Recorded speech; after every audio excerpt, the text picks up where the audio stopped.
outlaws, drifters, and lost souls. Many who found their way to the Manson family had already been living on the fringes of society. Some came with rap sheets, others with a taste for violence. In this episode, The Wild Ones, we look at two men who entered the family from the world of crime and rebellion. Danny DeCarlo, a biker with straight Satans, and Bill Van Sickle, an ex-con with a shadowy past. Their time with Manson was brief, but their presence spoke to the dangerous undercurrent running through Spahn Ranch. Who were these men before they arrived? And what became of them after the family fell apart? In early 1969, Charles Manson met members of the Straight Satans, a one-percenter motorcycle club with chapters in the San Fernando Valley and Venice, where their main clubhouse was located. Unlike today's motorcycle clubs, which include professionals and weekend riders, 1960s biker culture was built on a true ride-or-die mentality. Some were criminals, others were disaffected Vietnam vets, or men struggling to adapt to changing times. Manson saw strength and unity in the Straight Satans and hoped to use them to his advantage. He wanted security at Spahn Ranch and muscle for the helter-skelter race war. If the world collapsed, the family would need protection and an escape plan. Charlie met Straight Satan treasurer Danny DeCarlo in Venice while looking for help converting a trike into a dune buggy. They hit it off, and Charlie invited DeCarlo to Spahn Ranch. Daniel Thomas DeCarlo was born June 1944 in Toronto, Canada. At age 7, he and his family moved to Los Angeles. He had a long rap sheet well ahead of meeting Manson. At the age of 17, he was arrested for using a snap blade, a utility knife, and being delinquent. 4 months later, likely to get out of charges for the blade, he enrolled in the Coast Guard. It was through his military service that he earned U.S. citizenship. Upon his release in '65, he was charged with possession of another weapon. Less than a year later, his first federal charges related to narcotics. He and his wife Miriam were later arrested for attempting to smuggle marijuana from across the Mexican border. There were traffic violations in which clearly outstanding warrants were revealed, and in December of '67 he was charged with sexual assault, but those charges were apparently dismissed. Danny and Miriam DeCarlo had a son, Dennis, born in spring 1968. By early '69, the couple had split. Miriam was a Benzedrine addict, and Danny was raising the baby. When Manson invited Danny DeCarlo to Spahn Ranch, the biker fit right in. The girls catered to his sexual needs and offered to babysit Dennis, ensuring he spent more time at the ranch, something Charlie relished. A major draw for Danny was weapons. A gun collector whose father was a licensed dealer, Danny maintained the weapons shack, kept the guns oiled, and sometimes worked on an old Thompson submachine gun.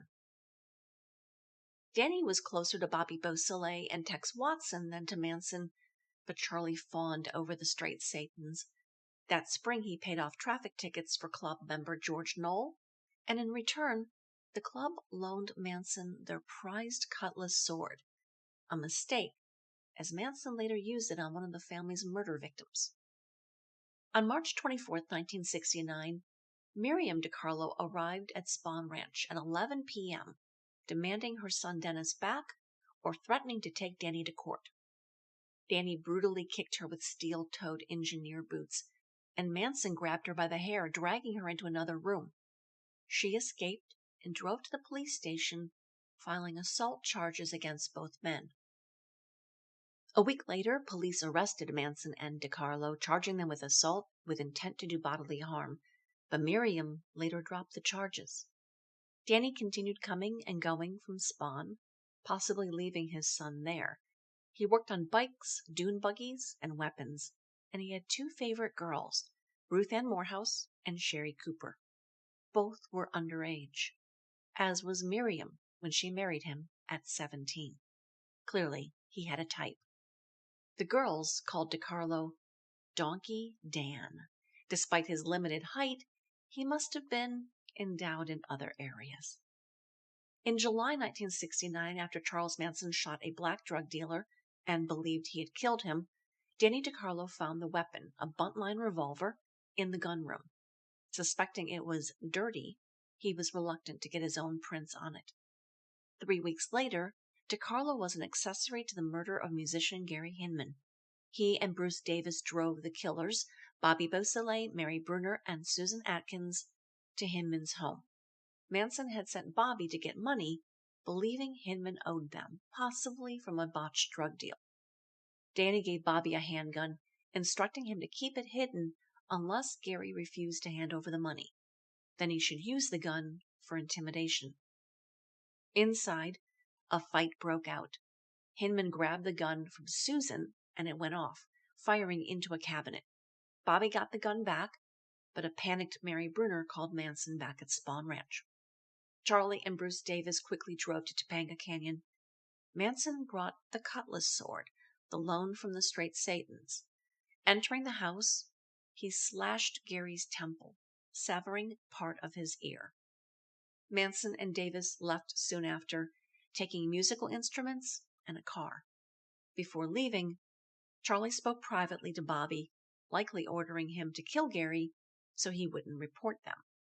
At the time, you'll remember, Manson was on federal parole, and a violent arrest could have sent him back to prison for years. For the next day, Bobby begged Gary for money, but Gary had nothing. The following day, Bobby stabbed and killed his friend. Back at Spahn Ranch, Bobby confessed to DeCarlo.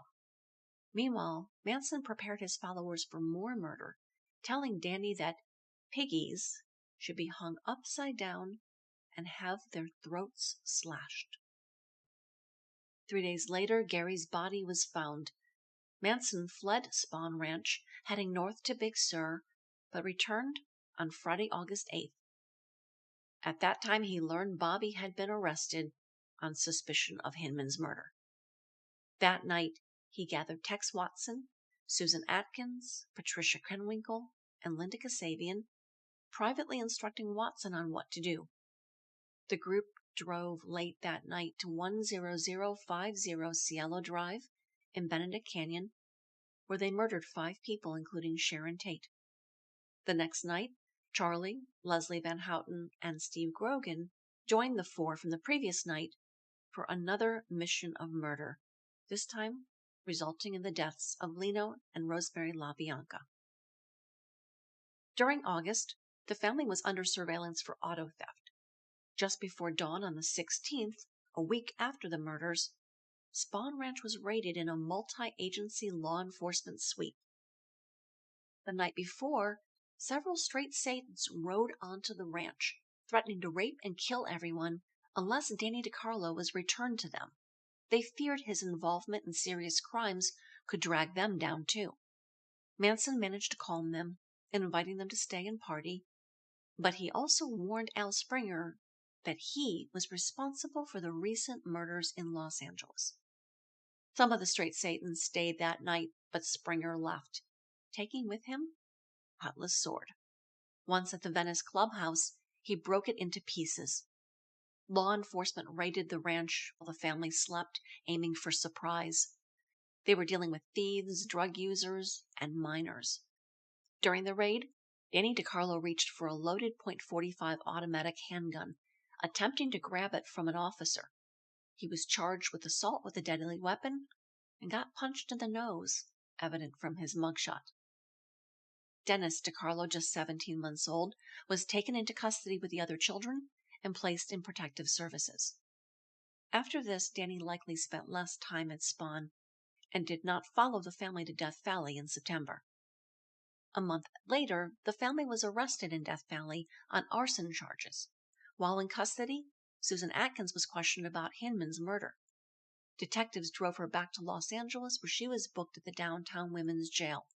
And from there, the snowball began to roll, eventually implicating the family in the Tate LaBianca killings.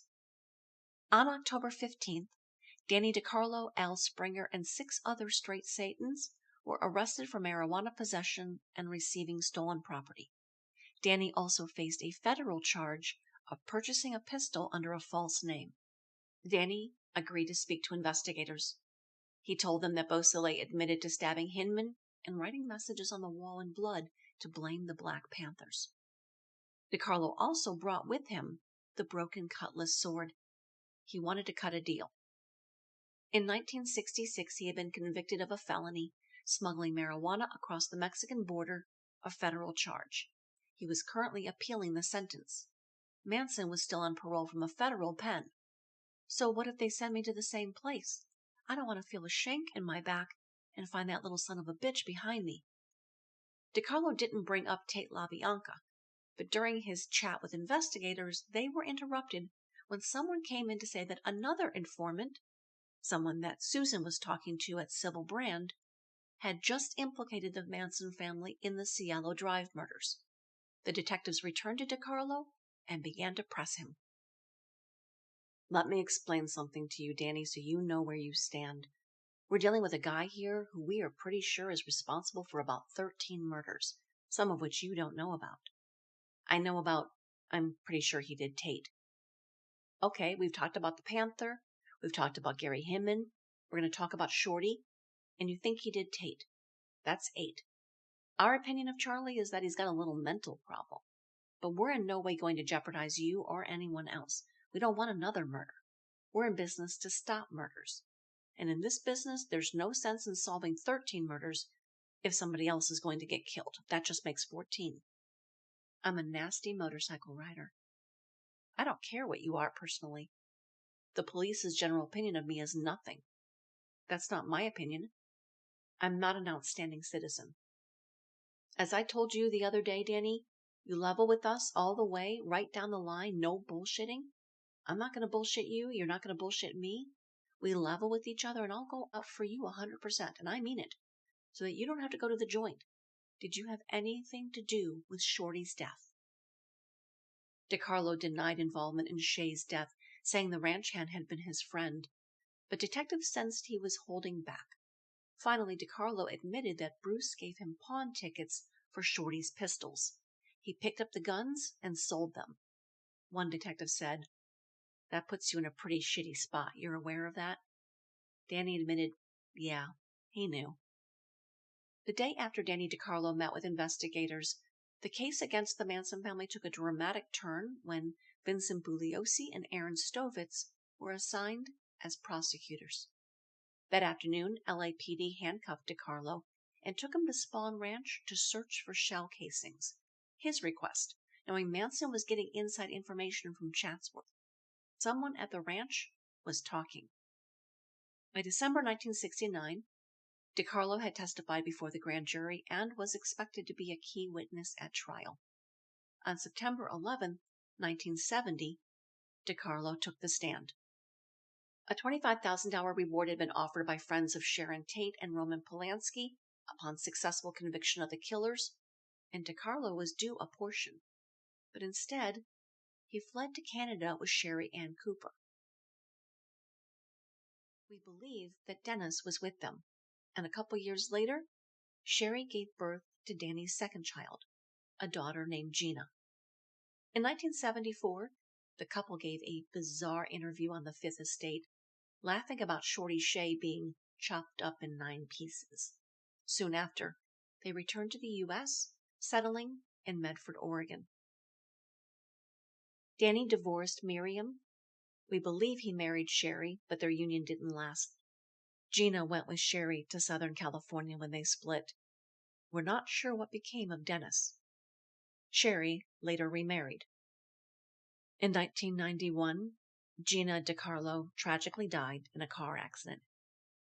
Over the years, Danny has lived in Texas, Hawaii, and near Mexico City. Though rumors of his death persist, it appears Donkey Dan is still very much alive, and he still has his handlebar mustache.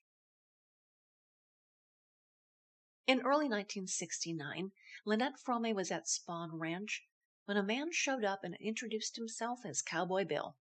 He said he'd spent time in the past at the ranch and asked after old George, then planted a much unwanted kiss on her forehead, and with a wink, asked how Charles Manson was doing, claiming the two had spent time together in the joint a few years back. Cowboy Bill was known as Bill Vance, William Rex Cole, David Lee Hammock, Billy Van Sickle, and Dwayne Schwarm, and he was the ultimate Manson family mystery for many years. But his real name was William Joseph Law Van Sickle, and he showed up just as things started getting really dicey for Manson and the family. In Paul Watkins' 1979 memoir, he wrote, "One of the new breed was Bill Vance, David Lee Hammock, an ex-con and friend of Charlie's who had recently been released from prison. Through Bill, we got access to the Gresham Street house. Bill was a hulking 6-footer in his 40s with short brown hair, brown eyes, and a battered face. His nose looked like a disjointed mountain range. He'd done time with Charlie for robbery and assault, among other things. Bill hit it off with Ella right away, and Charlie used this liaison to his own advantage." In Manson, in his own words, written by Newell Emmons, Charlie himself claimed, "In the past, I hadn't sought the company of my old convict friends, except for a select few who I liked putting on the dog for. Now I became less selective. I even made a few phone calls to some of the money-making thieves I knew. With 15 or 20 young lovelies in my household, getting a few thieves to lend a helping hand wasn't a problem at all. The best part was, with all the willing and skilled help I came up with, I didn't have to be at the scene of the crime." Lynn wrote that Van Sickle was living down in the valley, as if distancing the family from him. She described him as having no ideological attachments, a polite way of saying he had no ethics. Unlike the others who justify their crimes as part of a mission, Van Sickle stole for himself. Lynn also said she took him for a cop, and she's not the only person who has suspected that Cowboy Bill might have been a police informant. And he did have a real connection to Spahn Ranch, including a driver's license dated 1965 that listed the Chatsworth property as his residence. Bill Van Sickle was born April 17, 1933, in Kingston, Missouri, to 16-year-old unwed mother, Fern Catherine Van Sickle. He bore her surname from birth. His father is unknown. Fern, known as Fernie Bell, was the youngest of 9 children born to Elmer Van Sickle and Lavada Burr Van Sickle. The Van Sickle family traces its lineage back to 1630, when Zacharias Van Sickle emigrated from the Netherlands to what would become New York. Fern later married Philip Lehman, with whom she had a daughter, Phyllis, 2 years younger than Bill. The marriage didn't last. By 1940, Fern was living in Kansas City with Albert Hammock, whose last name later became one of Bill's aliases. Phyllis was there, but Bill wasn't. Instead, he was living an hour away in Breckenridge with his grandmother Lavada, step-grandfather George Scott, and their son Clinton. Like Charles Manson, Bill's criminal path began early. By 16, he was deeply involved in theft. In December 1949, he escaped from the Missouri Training School for Boys, stealing 3 vehicles before being captured. He admitted to stealing cars long before reform school. Later, Bill ended up in Brushy Mountain State Prison, one of the most notorious penal systems in the U.S. In 1953, he was sentenced to 5 to 10 years for burglary. By 57, Fern tried to appeal for his release, but she was in a car accident en route to the Tennessee governor's office. In September 1958, Bill escaped from Brushy Mountain, one of very few to do so, but he was soon recaptured. He spent the remainder of his sentence boxing, reportedly earning a lightweight title. Despite his sentence and escape, he was freed by the early 1960s.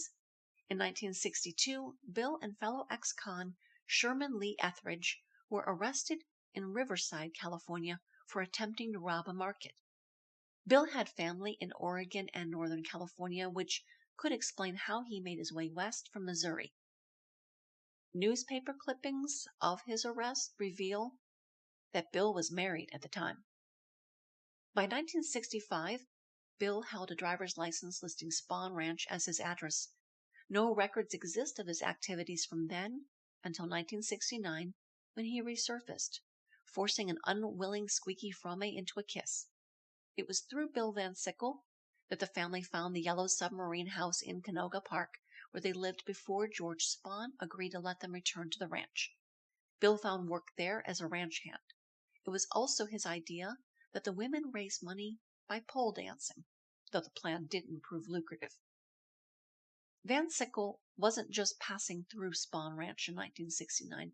He had deeper ties to the place.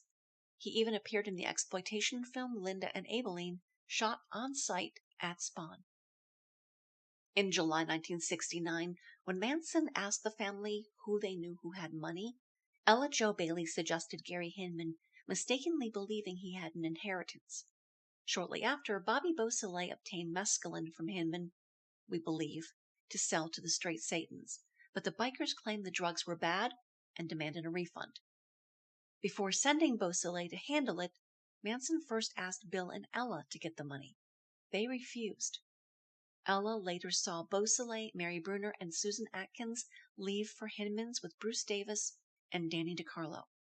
Days later, when Bobby returned with Hinman's car and wallet, Ella helped Mary wipe them clean of prints. On July 27th, Ella and Bill sat in a pickup outside Spahn Ranch, knowing Gary Hinman had just been murdered.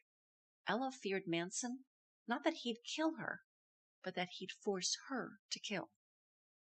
Bill asked if she wanted to leave, and she said yes. They then asked Pat Krenwinkel to come with them, but she declined, fearing Manson would track her down. Bill and Ella fled alone. Weeks later, they turned up in Cleveland, relying on a stolen credit card until Ella was arrested. Bill abandoned her and returned to Spahn Ranch just after the auto theft raid in mid-August. Days later, he left for Oregon.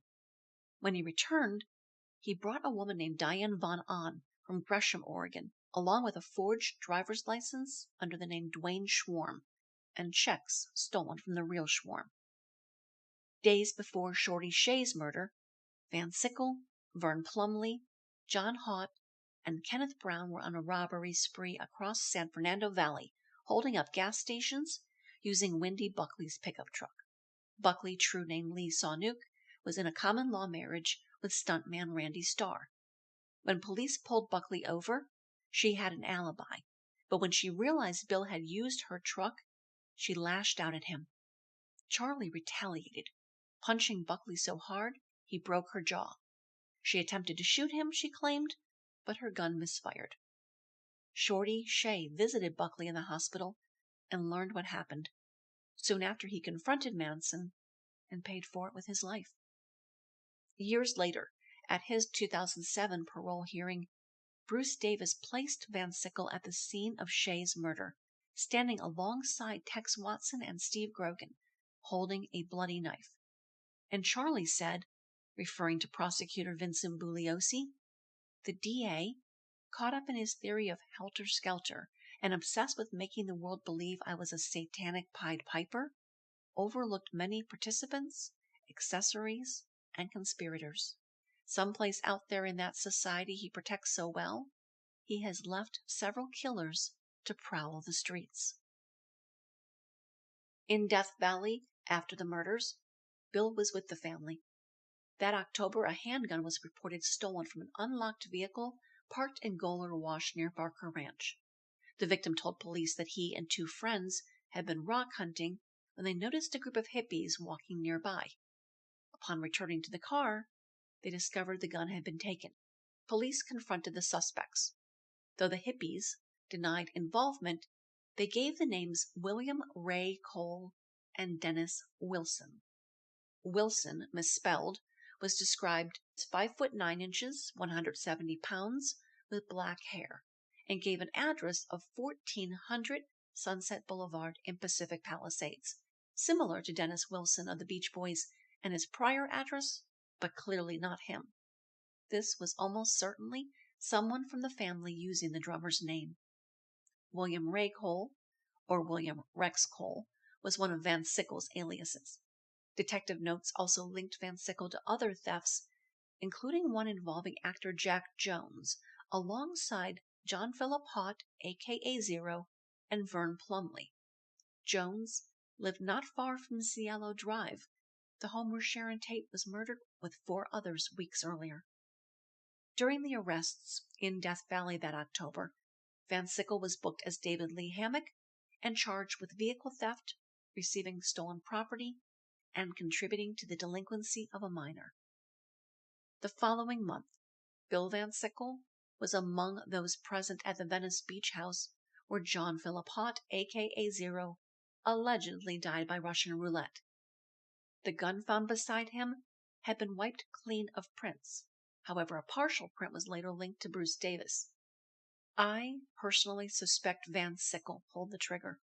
Haught had been involved in the summer robbery spree and named in the arson investigation that led to the October Death Valley raid.